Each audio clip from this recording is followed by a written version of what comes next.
morning, students. Welcome to our exam-based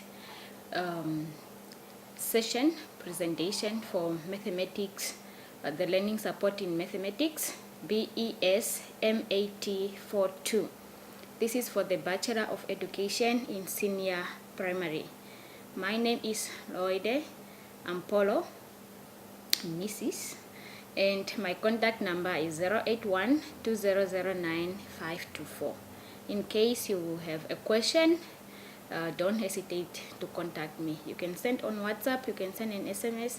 Just indicate that you are an IOL student, then I'll attend to you on time.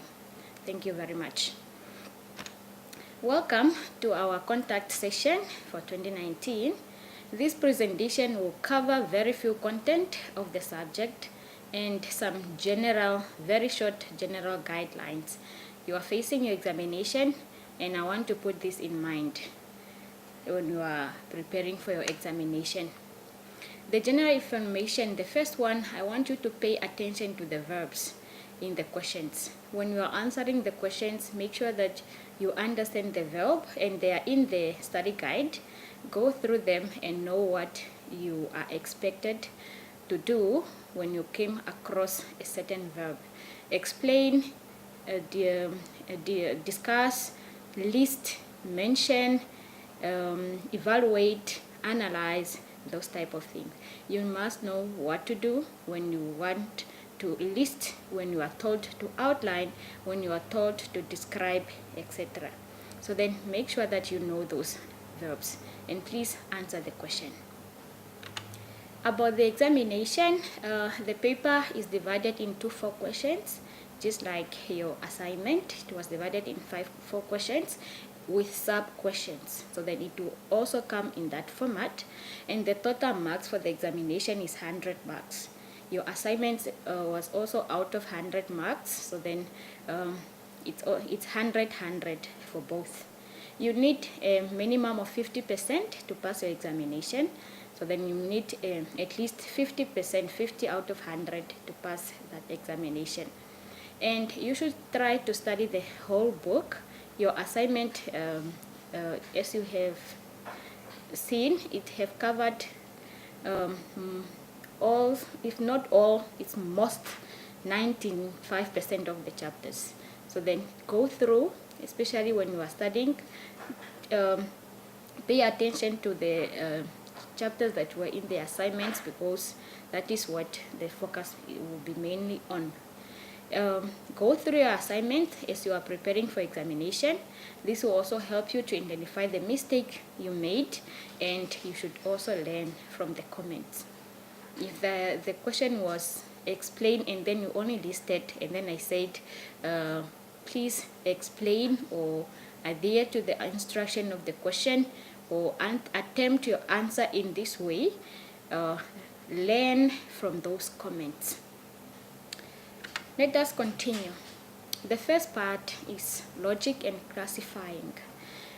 These 2 parts are very important. Classification is the act of putting things into groups by sorting out things that have one or more common feature. Classification is quite a common and understandable word. It's not complex. It's just a matter of putting things together according to their similar properties. And logic now is the reasoning or the screening conducted according to the study of valid and correct inference. So then logic and classifying, when you are classifying, you have to use logic. We don't just classify as long as we are putting things in groups, but some things somehow have to put in our minds that I'm putting these things together because of this. I'm putting these things together depending on the reasons why you have to group them in one group. Then we have some expectations for logic and classifying.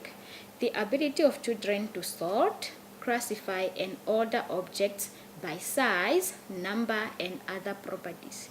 In most cases, when children are classifying, in most cases when they are playing, maybe outside, they look at the size, bigger objects in one group, smaller objects in one group.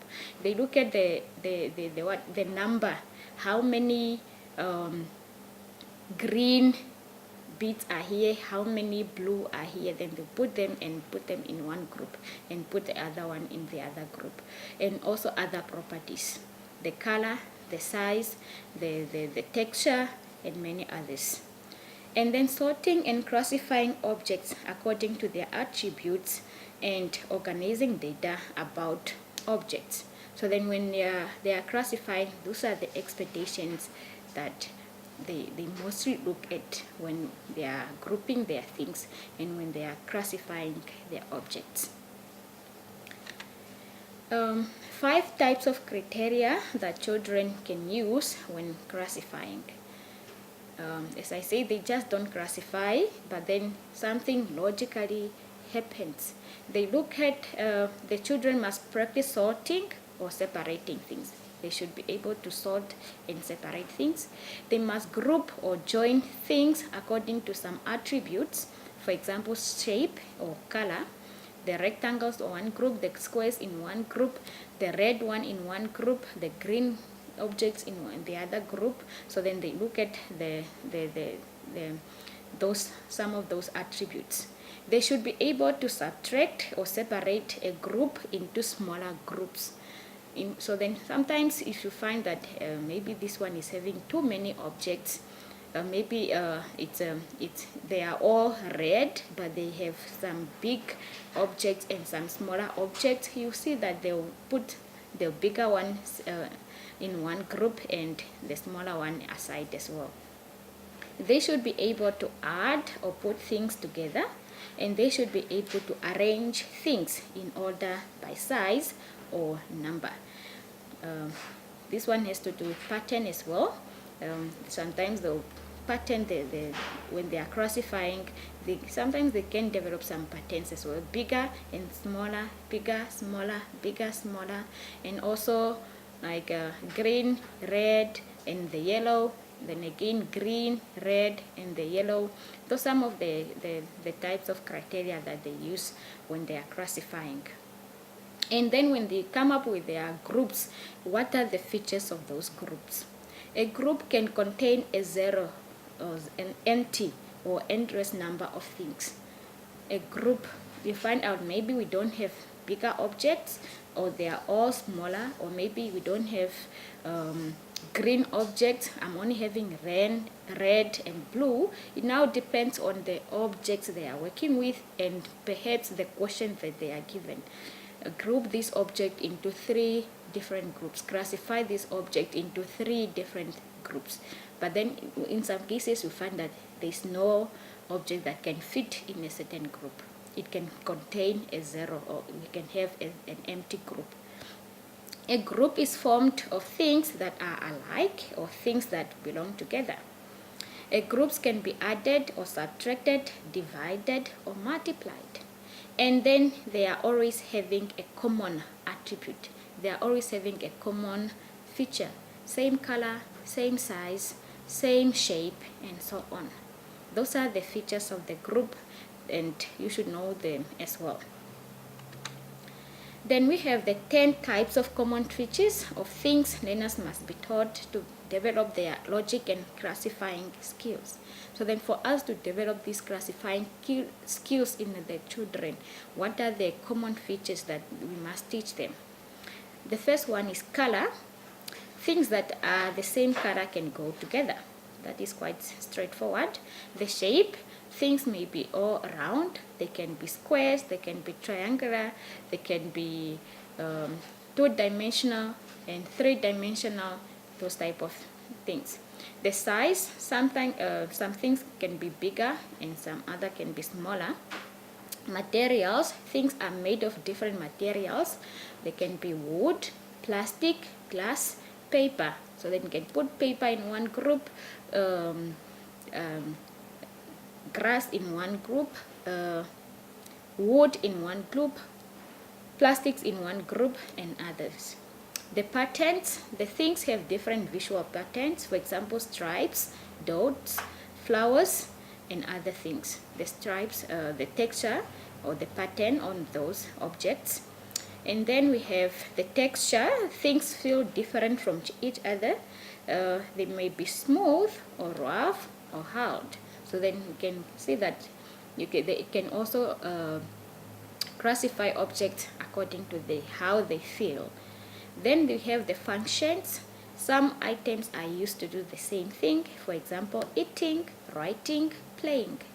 If you are given now apples, banana, oranges, and then pen, pencil, and crayons, and then some other toys now, the toy cars, the dolls, how can they classify these things? So then they can classify them according to their functions.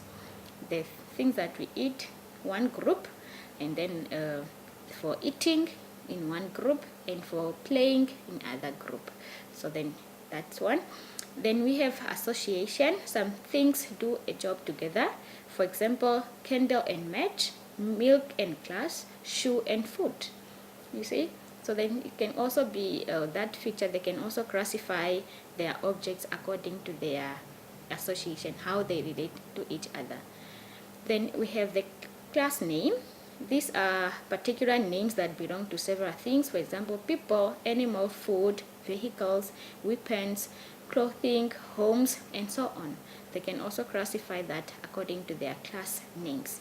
And the common features now, the last one, this could include things with, for example, common handles, windows, doors, legs, wheels, and so on. So then these are the common features that learners must be taught to develop their logic and classifying skills.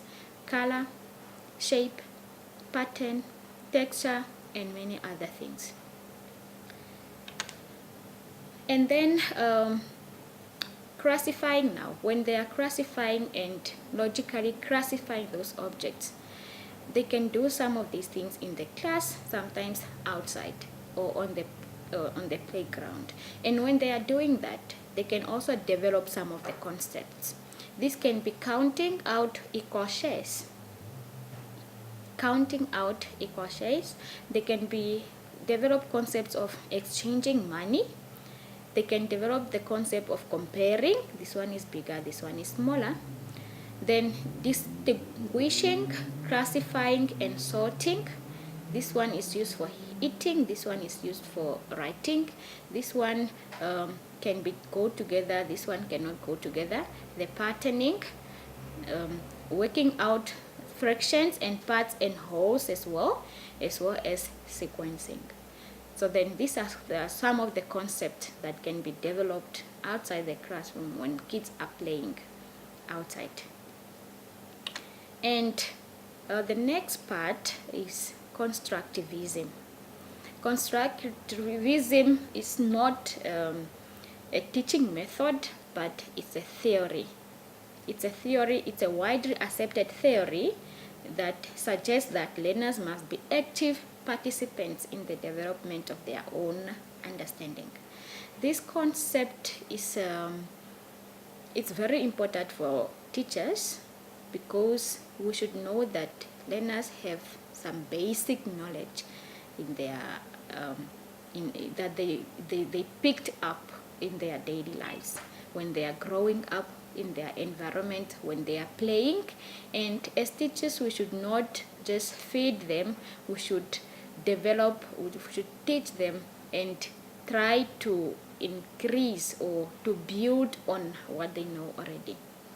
This happens as learners interact with their environment, as they process different experiences, and as they build on the knowledge which they already have. So then when they come to the classes, learners knows a lot already. It's just a matter of building up on what they have, on what they know. And as teachers, we should now try to get the ways, the methods on how to build those knowledge. Constructivism provides the teachers with insights concerning how children learn mathematics and guides us to use instructional strategies developmentally that begins with children and not ourselves. As I said, we know that learners have basic experiences, they have basic skills, they have basic knowledge. Now we have to come up with strategies on how to build on those experiences, but not to come into the class. Today we are learning fractions, addition fractions, 1/2 plus 1/2. To add fractions, you have the same, that is a direct instruction, but then we should try by all means to just build on, test them on what they know already, and just build on what you have, on what they know already. Constructivism is reaping the benefits of relational understanding of mathematics.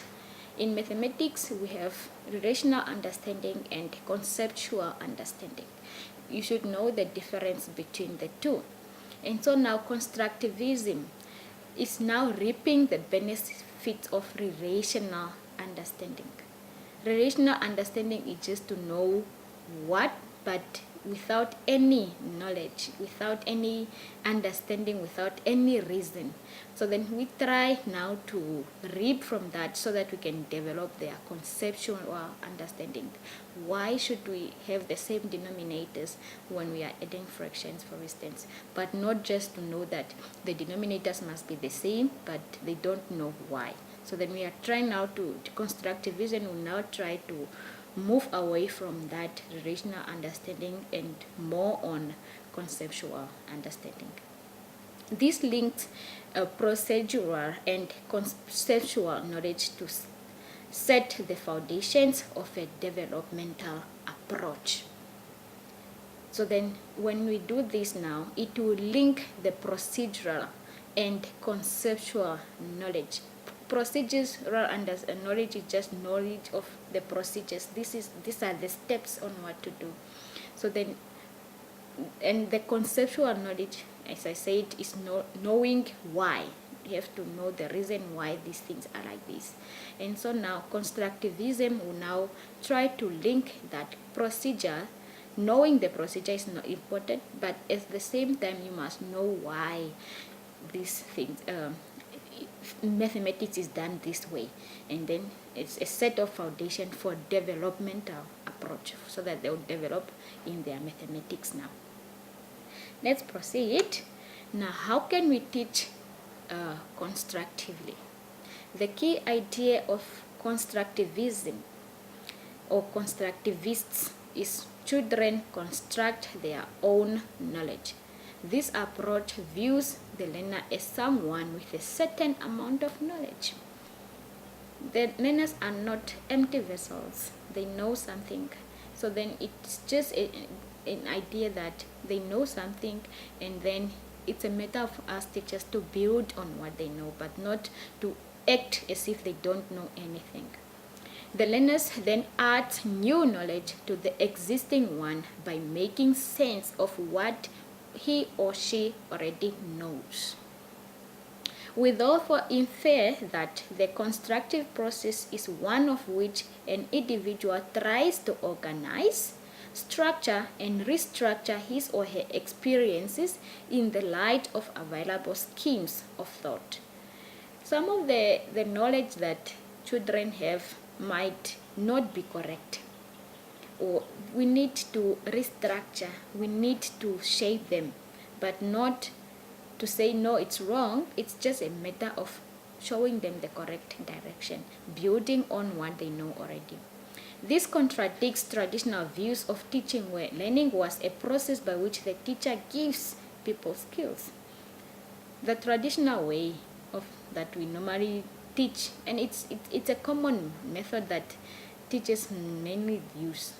They only come in the class and give people skills. They give steps, they give procedures, they give methods straightforward on the chalkboard. They write, this is step number 1, you do this, step number 2, you do this, but it's not, that is not what's supposed to be done. You ask learner, you test them on what they know already, and then you build on that. And there must be a good social interactive relationship between the teacher and the pupils now, between the teacher and the learner. The teacher should know or try to find out the basic knowledge that they picked up from their experiences, from their environments, and just try to build on that. Now, how can we teach with justification?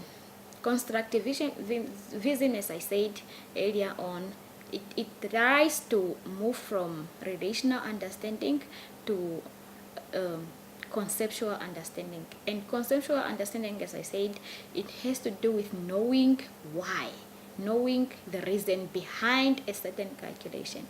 Now, how can we teach with that justification? In relational understanding imply knowing what to do and why. Then instrumental understanding, which implies knowing the rules without the reasons. So then we should not try to be relational teachers. Instrumental teachers, we should try to be conceptual teachers. How can we justify mathematics now? We should give reasons of why and how we are doing things. This is called justification. Every result, method, and property can be justified in mathematics. There is a reason why, there's always a reason behind. And as teachers, we should try to go back to reasons as to why a certain calculation is done like this. This is to avoid skills and knowledge and methods to be scattered in the child's brain. There should be a connection as to why things are done like this. You must show the purpose, what to do, and why you are doing, so as to always make sense. Sometimes it's more sensible when you show, especially when we are doing with diagrams, with pictures, than just numbers on the chalkboard. When we are using diagrams, pictures, it develops some senses into the learners now. They should now be able to link why and learn mathematics much easier with justifications. Young children need practical methods. Primary children need to use their sensory nerves and work with concrete materials. A teacher should avoid using abstract mathematics, especially to the younger ones. We should not just use numbers. We should try to bring mathematics in the class. Bring those concrete materials. Children learn much better than they see things when they are touching, when they are manipulating those things, rather than just saying numbers on the chalkboard. So then as teachers, we should try by all means to avoid abstract mathematics. Abstract mathematics is just mathematics without any connection. Numbers on the chalkboard without any connections. And so we have to try to, by all means, to move away from that. Then we have the SQRRR study methods. These are it's short for survey, questions, read, recite, and revise in order to understand the concepts. We have a lot of concepts in mathematics. Some of them that kind of similar to everyday use, but they have a totally different meaning. Now, how can we use this as a study method? Survey is to skim. The first step, survey or skim, it advised that learners should resist the temptation to read the book and instead glance through a chapter in order to identify headings, subheadings, and other outstanding features in the text. This is in order to identify ideas and formulate questions about the content of the chapter. If you give learners assignment on maybe lowest common multiple, they cannot just read through the whole book looking for the lowest common multiple, but then they have to learn how to skim, just to go through and see where I can get something related to this. The next one is the question. The learner should then formulate questions about the content of the reading. For example, convert headings and subheadings into questions and then look for answers in the context of the text. Other more general questions like the following may also be formulated. What is this chapter about? What questions in this chapter trying to answer? How does this information help me? When it comes to an assignment, for instance. Sometimes you should give an assignment so that learners will be familiar with their books. Just give them questions whereby they will get those questions from different chapters, especially after you have covered the whole syllabus, just to be familiar with themselves with the book that they are working with, and then try to come up with questions that they will be able to go through the book and get those answers. Not necessarily for assessment purposes, just to train our learners on how to use the textbook. Then read. The learners must then use the background work done with the survey and the question in order to begin reading actively. Reading especially on perhaps the word problems. Word problem is something that requires a very good understanding of what they are reading. And so the survey, they have to skim just to see where the point is, and then the question, what is the question is all about, what is that the question is trying to find, to ask, what information it needs from me, and so on. Those are then the next one is recite, and it refers to the use of write and recall. Using these key phrases, the learner should identify major points and answer to the question from the question step for each section. This may be done either in an oral or written format. It is important that an adherent to this method use her own words in order to evoke the active listening quality of the study method. To recall and to write. So then this is one of the study methods as well that you need to teach our learners. When they are dealing with word problems, the moment they start reading, they should write something already, so that they will not go back to the question again and confuse. So then recite, another important point. And then the review is the final R. In fact, before becoming acquainted with this method, a learner probably just uses the R and R method, the recite and the read method.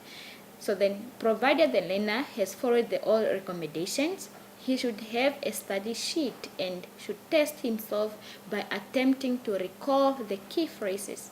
This method instructs the diligent learner to immediately review all sections pertaining to any key words forgotten.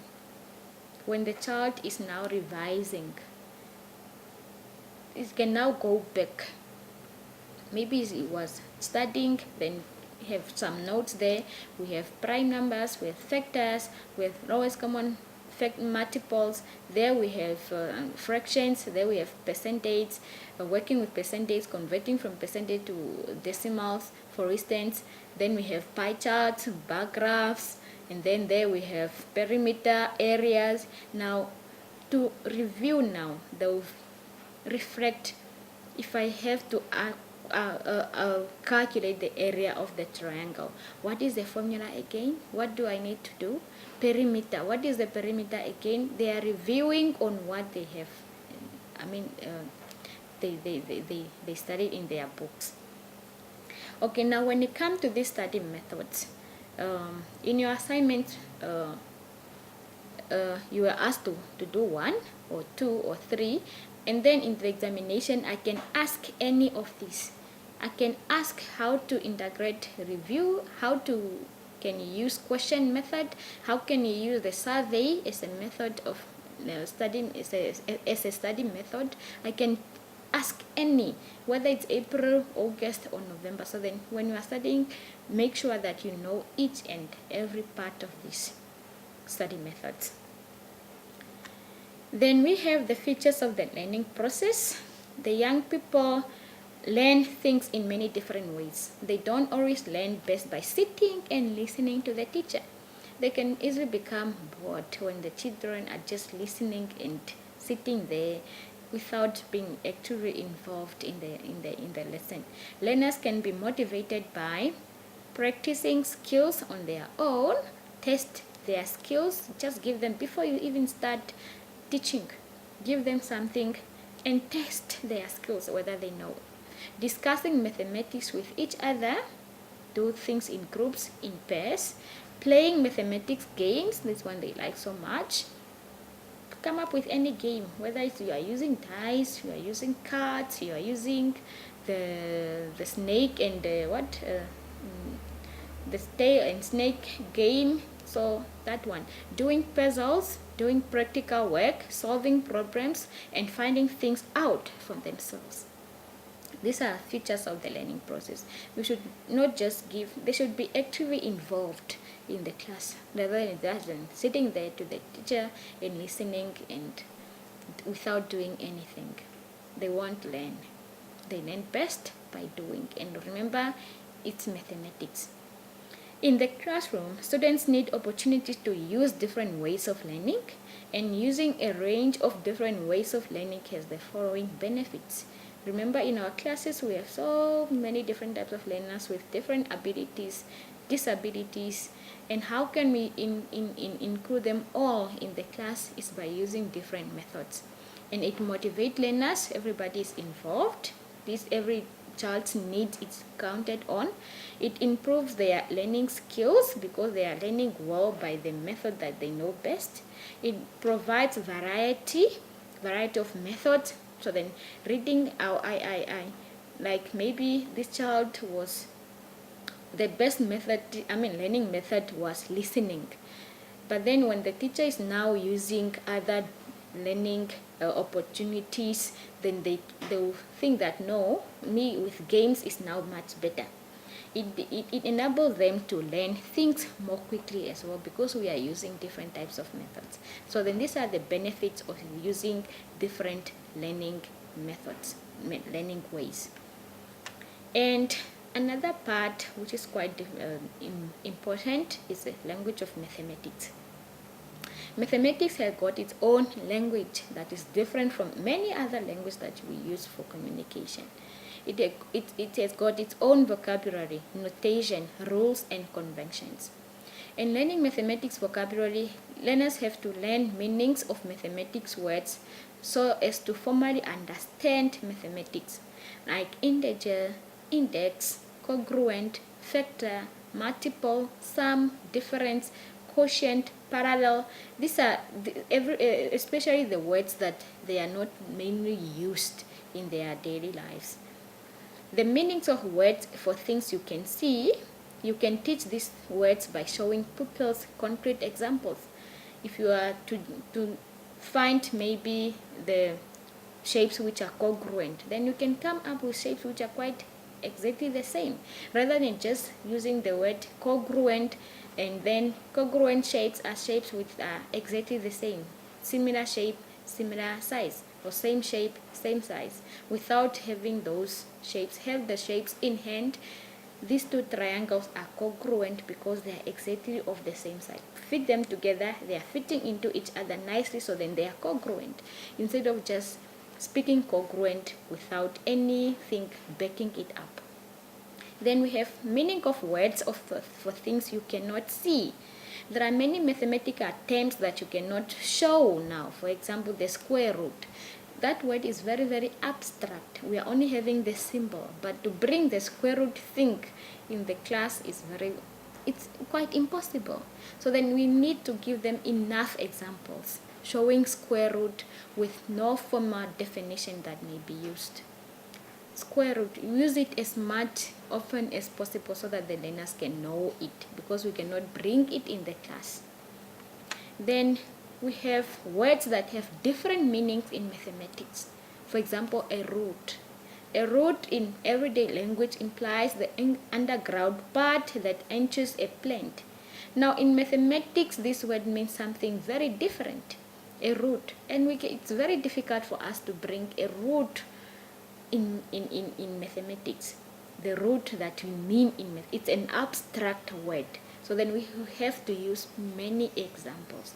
For things that we cannot see, bring many examples. Axis implies a plural for an axe used for cutting trees in everyday life. Why in mathematics is a plural to axis, a mathematical word for a line. You see, it's very different, totally different from what the learners are used to. Product and term are also some of the words in mathematics with special meaning in mathematics and a different meaning in everyday usage. When we talk about the product in everyday usage, this is an add thing, a result of getting something. And the term, maybe term 1, term 2, term 3, the semesters now. But then in mathematics, it's totally a different meaning. Represent and stand for are some of the words in mathematics that may confuse the learners. It represents this, it stands for this.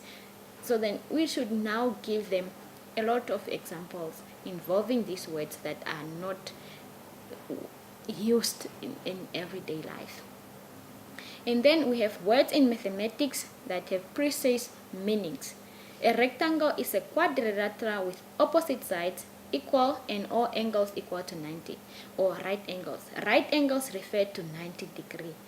A square has all its sides and angles equal. So if we talk about a right angle in mathematics, that one we know that it precisely refers to a 90-degree angle and nothing else. So then these are some of the words that have precise meaning, no question marks.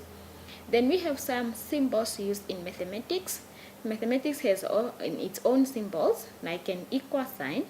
That is one of the most important symbols that we use. And then how do we use this equal sign? It's many different ways. So then, for example, it's used in identities such that 3 and then x plus 2 is equal to 3x plus 6. It's used in functions where we have y is equal to 2x minus 5.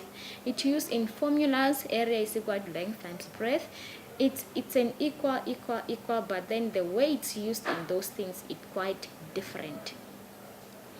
Then we have principles and practice in mathematics.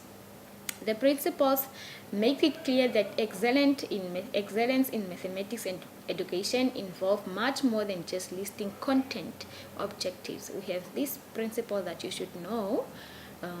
We have the equity principle. All learners must have the opportunity to and adequate support to learn mathematics regardless of personal characteristics, background, or physical challenge. All the children should be treated equal. So then that you should know. And how can you imply it in your teaching now? How can you imply the equity principle in your teaching? The curriculum principle, learners must be helped to see that mathematics is an integrated whole, a collection of activities, coherent instruction built around big ideas, linked to one another and illustrating the mathematics discipline as a human endeavor. So the curriculum is quite a broad principle. We know what a curriculum is. It's just based on that. So then how can you implement it in your teaching? The teaching principle, effective mathematics teaching requires the teacher to know what the learners knows. That is now constructivism, and need to learn, and then challenging and supporting them to learn it well. This will develop on what experience the teachers provides for the learners on a daily basis in the classroom. The teachers must therefore understand the mathematics they are teaching, understand how children learn mathematics, and select instructional tasks and strategies that will enable or enhance learning. Now the teaching principle is now on us. This is what we do now. When we are teaching mathematics, make sure that you are teaching the mathematics you know.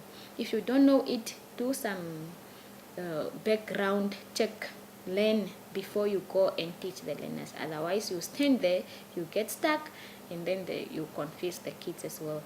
Then you should understand how children learn mathematics. Do they learn well by playing, singing, dancing, or just writing? And then you have to select instructional tasks now. Which method is best to use when you are teaching fractions, for instance? Which method is best to use when you are teaching graphs?